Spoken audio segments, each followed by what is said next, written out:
So today we're talking about the 16th question of the Series 28. Lord, I have questions. And we got about 2 more weeks of this season, of this session of Series 28. And then I'm going to change the number for the Zoom number. It'll still all be the same on our website, on our live event page where we stream every Saturday, under every Sunday. And it'll still be the same. But for those who come in on Zoom, you'll have a new number given to you, and I'll make it real clear to you that it's a new number before we get to that final week. And the next week before we start, I'll make it real obvious that we've got a new number so that you don't miss it. But what makes you a prophet is a kind of a unique assortment of stories that line up into a position that will make you really scratch your head wondering, well, what does make you a prophet? In fact, I had to go back and read all of this again and again and again, looking at it saying, okay, Lord, you gave me the title of this, but what does this mean? What makes you a prophet? Well, we all know that just because you prophesy doesn't make you a prophet. You know, all prophets do prophesy, but not everyone who prophesies is a prophet. And what makes the difference? There is a real clear-cut difference between the two, because the office of a prophet has a lot more involvement. They are people who are set up to guide you through the process of what God's about to do, lead you into the posture and mannerisms that he desires to get the fullest out of the obedience of his people. For example, me wearing this mantle with the Lord's key, I guess you might say, but it's actually the hand of the king, which Jesus is the king. And that's a symbolic thing that we use. We actually took it from a program that had very little to do with God, but we have taken it and put our stamp on it. And God is the one who led us to it. So we're using it for his glory, his purpose, which I think that's quite all right, being he created all things.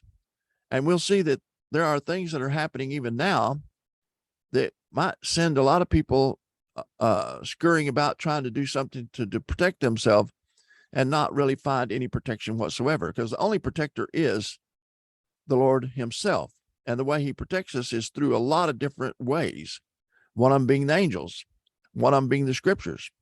But one major way that we don't think of much and we don't talk about much, but I have done a series of prophecies, prophetic words on this as of late, and it stems around the whole thing that God's saying right now is that tongues are going to become very, very important in your life.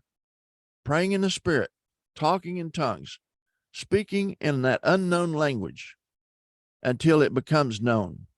You're going to find over the course of time of doing this that you will not only have encounters with God and know what God's wanting to do, and it's like God giving you his personal word to you, but it'll also give unto you an intro into possibly one or more angels that he's appointing to minister for you.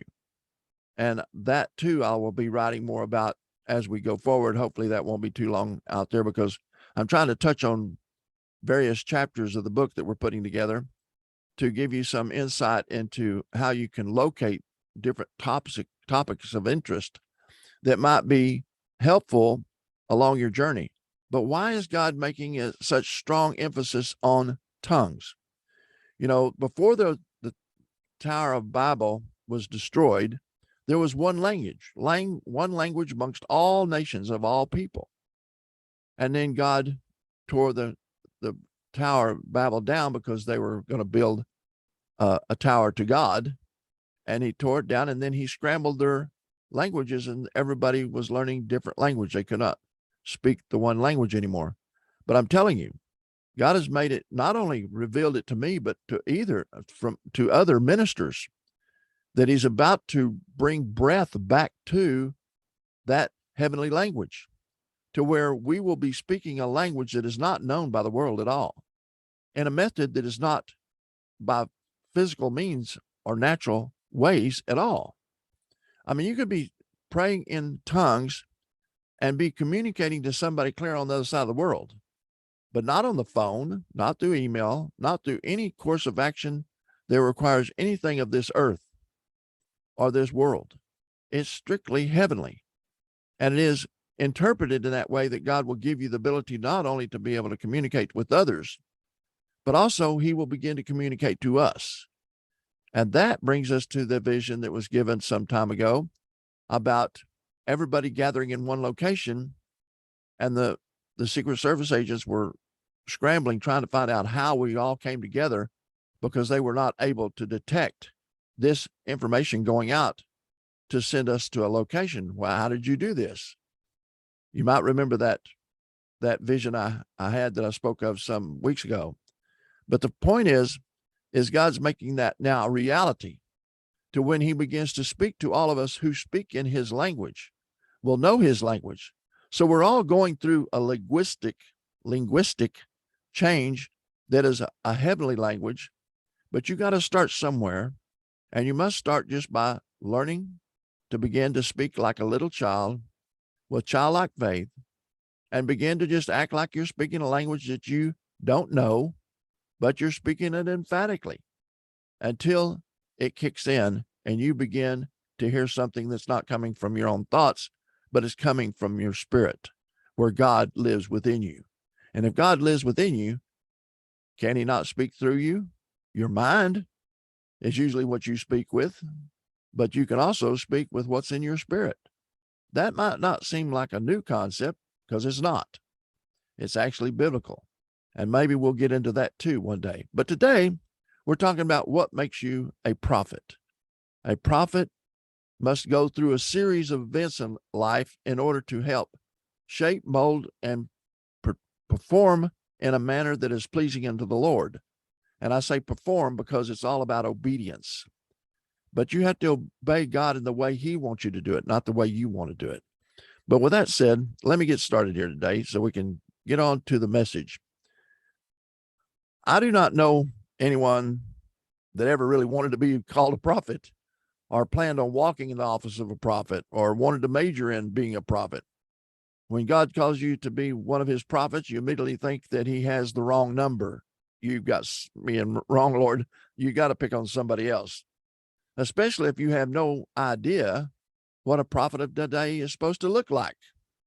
I mean, we might be called to wear something specific, but that's not what makes you the prophet. Most people seem to think that the word false, or put in their thoughts immediately false, when you claim to be a prophet, because they immediately think false prophet. They seem to be synonymous. They've been spoken of so often, so frequently, for so long, you have a hard time even separating them. In fact, I remember in early years that, if you spoke of prophets, you had to make it real clear that they're not under the church pew. The false prophets are not hiding in the bushes outside the church walls. The false prophets are easy to locate. Those are the ambassadors of Satan, who are propagating to have people do things that are not in the will of God, and actually totally rebellious to God. But anyway, there were some well-known false prophets back in my early days of ministry.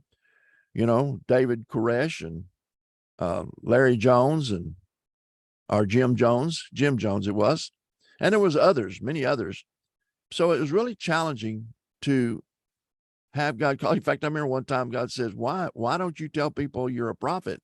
When they ask you, you say a prophetic pastor, you say prophetic minister, but you don't say prophet. And I said, well, Lord, I don't want to affect their thinking of me because of a title that they associate with something that I'm not. I guess it was a good answer, because he didn't really push me much on that anymore until years later. I began to have to do what he asked me to do. He said, don't be embarrassed by being what I've called you to be. Do not think honor is going to be given to you for calling yourself a prophet. And that's no joke. If God truly calls you to walk through life with this socially disgraceful brand, you will experience little honor. However, if you are faithful to the call and you're pointing toward the direction of the one and only true prophet, your rewards in him will be spectacular. Even Jesus himself said a prophet is not without honor except in his own country, among his own relatives, and his own house. that is really something that's hard to get your mind around. Why would it be so? It just is. It was March 14th, 1979. I remember like it was yesterday. I was standing in my bedroom looking out the window across the yard and into the trees across the road, thinking about the sermon titled, "What Does God Want You to Do for Him?" That was the sermon I just heard just an hour or so before at our little church that I was part of. With my hands out in front of me, my eyes closed, I lifted up my hands to God and said, "What do you want me to do for you, Lord?" I had been experiencing a lot of conviction about being a banker, and the practice of usury by charging interest on borrowed money violates Scripture. Even though my pastor told me, now it's okay to charge higher interest rates because we're not under the Old Testament law, and it does not apply for today.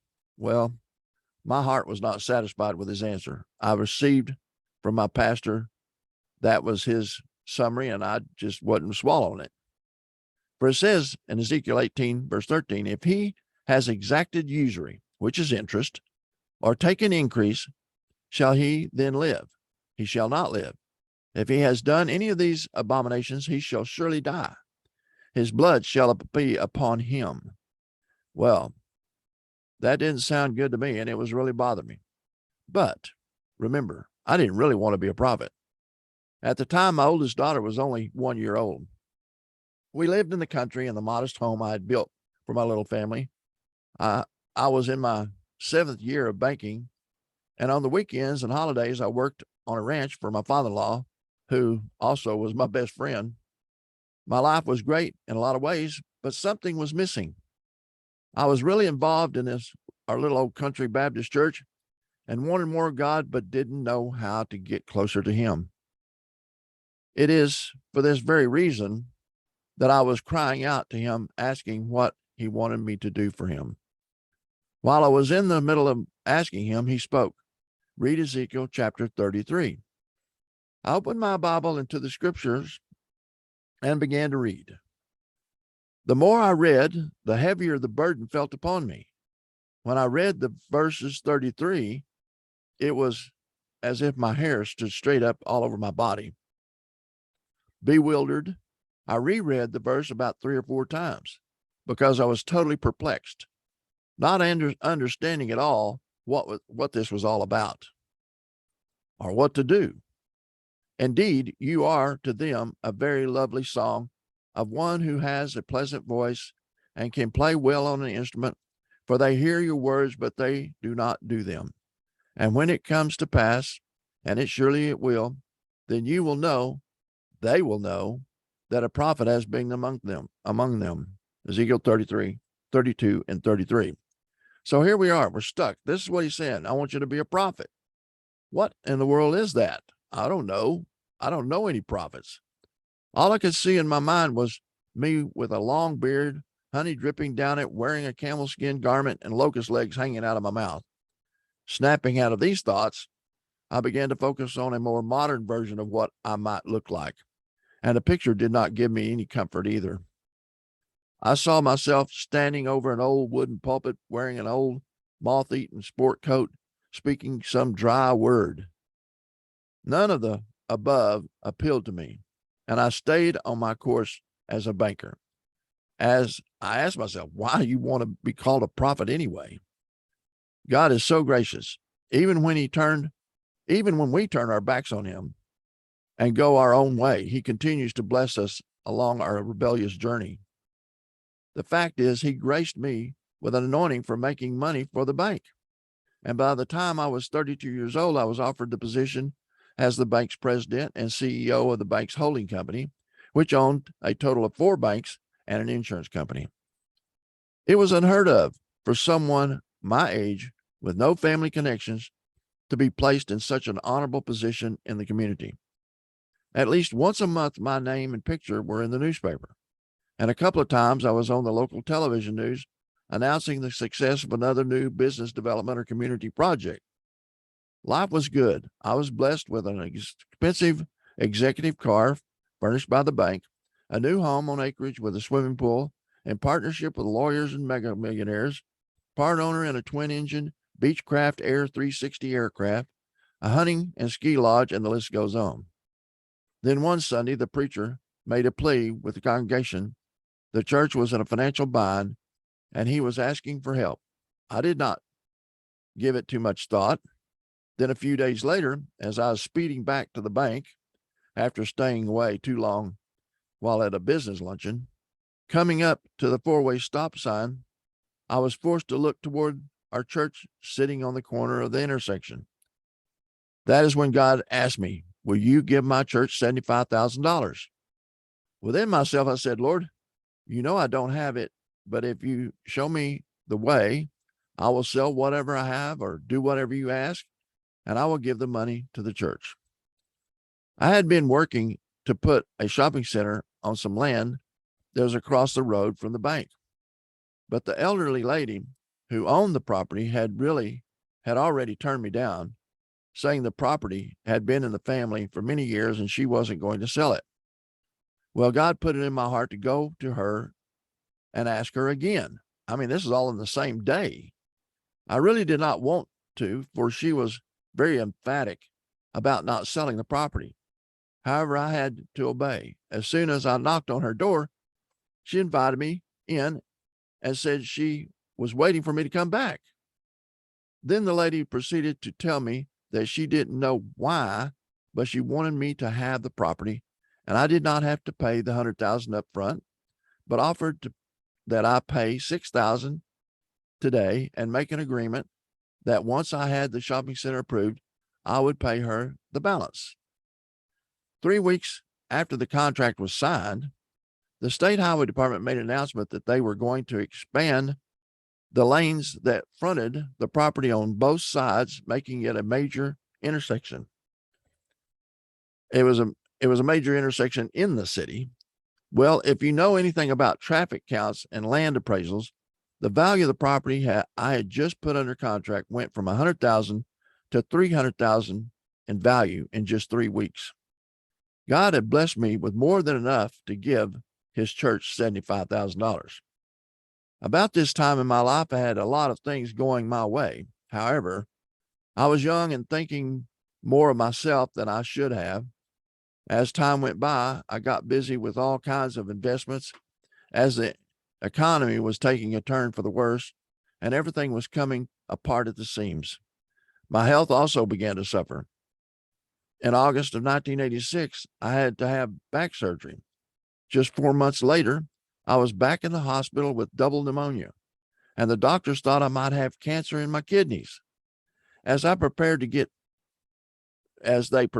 get x-rays of my kidneys, they injected a dye into my bloodstream that caused me to have a severe allergic reaction that was killing me. I lay awake as the doctors and nurses worked feverishly, doing their best to keep me alive. While all this was happening, God told me, you're not going to die. So I was at peace, even though the outcome looked dismal. At this point, you might be asking, what happened? Everything was going so great, and then everything started falling apart. Why was God allowing all this to happen? Remember the $75,000 God asked me to give to his church? Well, I got so busy, all of the things of the world, I had forgotten my commitment to him. It must have all started about to go downhill as soon as my promise to him slipped from my mind. I knew the anointing for created wealth had been stripped from me and that he was sending me back into my first calling found in Ezekiel 33. This is what he said to me. If you do not change your ways and give glory to my name, then I will send a terrible punishment upon you. And instead of giving you blessings as I would like to, I will turn on you with curses. And indeed, I have already, because you haven't taken seriously the things that are most important to me. You can find that reference out of Malachi chapter 2, verses 1 and 2. This was in March 1987, 8 years to the month, when he had previously called me to be one of his prophets. I know your theology may not agree with what he said to me, but one thing I have learned is my experiences with him will always speak louder than man's theology. Like I have said many times before, I have learned more about God hearing his word for myself and for others than all the preaching and all the teaching I could receive in a lifetime. After I got out of the hospital, I resigned from the bank, purchased a motorhome with the idea that I would outrun the calling. I mean, actually run from God. Can you believe that?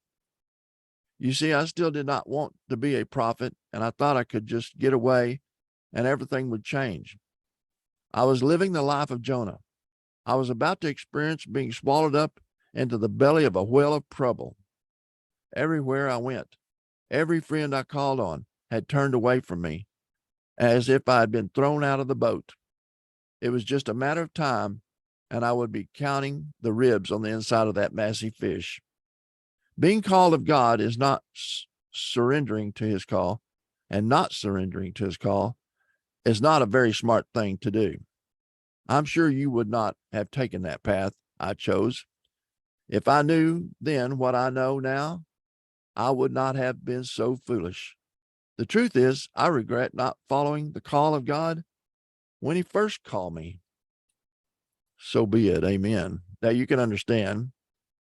I hope you can understand that why I said that. You know, for the 8 years that I spent running from God or resisting God until God just had enough and he jerked the rug right out from under me, everything started falling apart.